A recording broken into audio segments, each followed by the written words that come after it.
Hi, everyone. Jambo from Nairobi, Kenya. It's a pleasure meeting you in this forum, the International Public Relations Summit.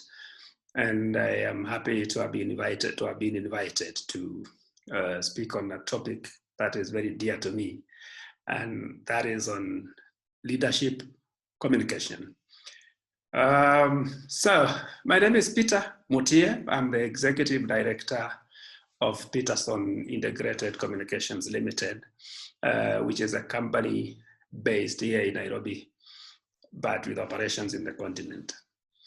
For the next couple of minutes, I am going to lead that discussion on leadership communication, and then we will have a session to interact, hear your views as well, and if there are any questions, I'll be very happy to respond to.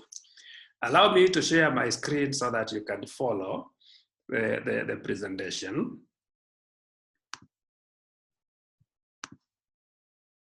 Here we are.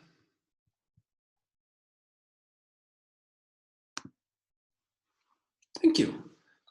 So in a suppressed economic and business environment, which is where we are now, leadership communication is absolutely critical to build confidence and ignite vigor for quick recovery. In Kenya, in Africa, and I believe the entire globe, business is on a downward spiral. Incomes are plummeting. Of course, recession is manifesting very clearly. And we are living during a time when uncertainties are quite many and varied. And all of them exacerbated, of course, by the COVID-19 pandemic. And under such a situation, resilience will carry the day. It's very important that we are resilient. Just a little about the global projections by the World Bank. And these projections are for June 2020, very recent. It is expected that there will be a 5.2% contraction in global GDP this year. And this is the deepest global recession in decades. Over the longer horizon, the deep recession triggered by COVID-19 pandemic is expected to leave lasting scars.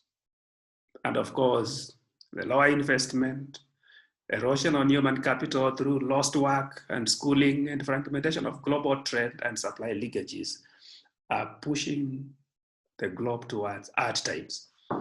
But that doesn't mean we will not pull through. We will. Just a little about the projections in Kenya in particular and the Africa region in general. Here in Kenya, the real gross domestic product is projected to slow from an annual average of 5.7% to 1.5% by the end of the year. That GDP could contract actually by 1% if COVID-19 is not put under control.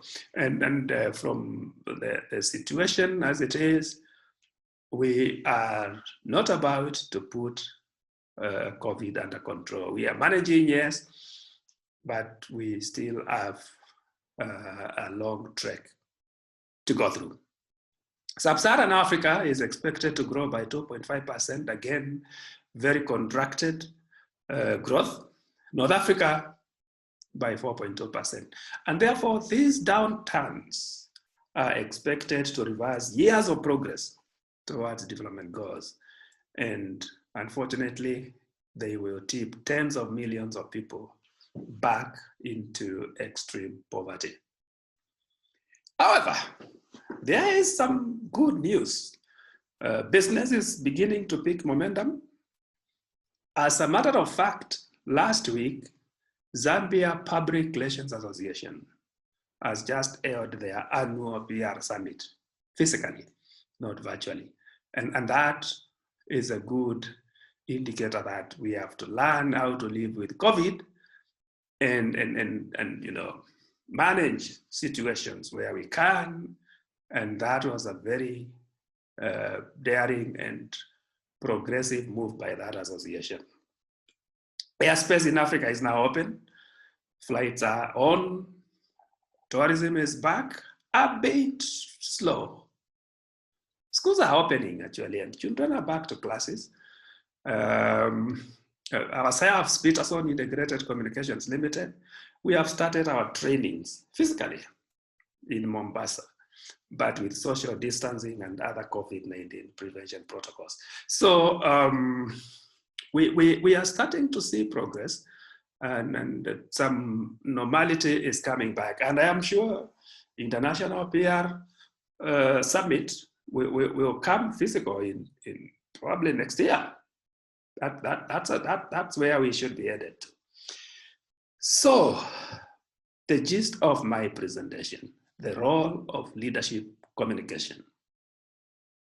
And at both macro and micro level, the overriding role of leadership communication is to restore trust. And trust is the natural consequence of expectations that are met, of values that have been lived, and promises that have been realized. That is trust. And that is the overriding role of leadership communication. Expectations of leaders, especially in crisis, is to maintain trust and confidence for those who matter. That is a common goal for leaders. And people who matter to the organizations they lead are the shareholders, if you want, stakeholders, employees of the organization they lead, customers, residents, citizens, and regulators, and the whole lot of stakeholders. And therefore, to restore trust and confidence is absolutely critical for that organization to live well. And the fruits of trust are quite delicious, of course. This is what happens when trust prevails. Stock prices of the organization stabilize or even are enhanced. Employees' morale and productivity goes up. That organization gets support of regulators if it has manifested trust. But trust doesn't come by natural lack or stuff like that. Trust is earned when leaders demonstrate they care. The word care is critical. And how do we demonstrate care?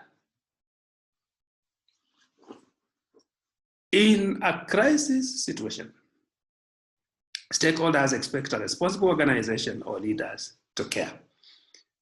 To care that something has happened, right? To care that people need help. Something needs to be done. That demonstration of care must manifest clearly. And if that happens, then trust is earned. But I want to say a few things about care. That what it means to care may be different from region to region, from Africa to Asia to Europe, from industry to industry, from organization to organization. And what it means to care in different phases of crisis may slightly differ. At early phases of an economic depression, for example, we need to demonstrate care by taking certain actions.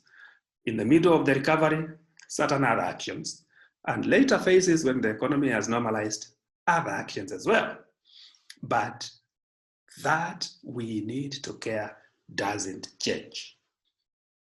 That we need to care doesn't change. So leaders must demonstrate care to avoid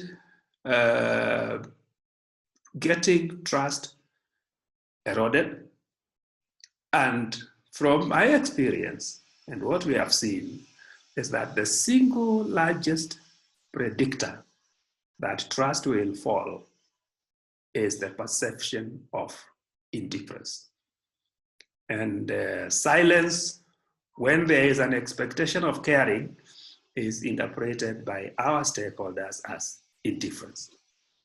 And you know, silence gives critics or our adversaries or even the social media and the trolls that ability to define us as uncaring or incompetent or just lacking integrity. Therefore, leadership communication is absolutely responsible for demonstrating care and coming up with correct, relevant messages when the stakeholders expect that to happen. And I would like to say something about our audiences. Audiences are very observant. They observe leaders who behave responsibly. They also observe leaders who behave irresponsibly. Audiences are able to observe who is manifesting care, who is keeping the promise. And then leader perceived as uncaring or indifferent will most likely not succeed in leadership. As a matter of fact, an organization that is indifferent is punished by the audiences. And therefore, the guiding question for leaders as I conclude this discussion, the guiding question so that leaders demonstrate care and take actions that are appropriate is this one.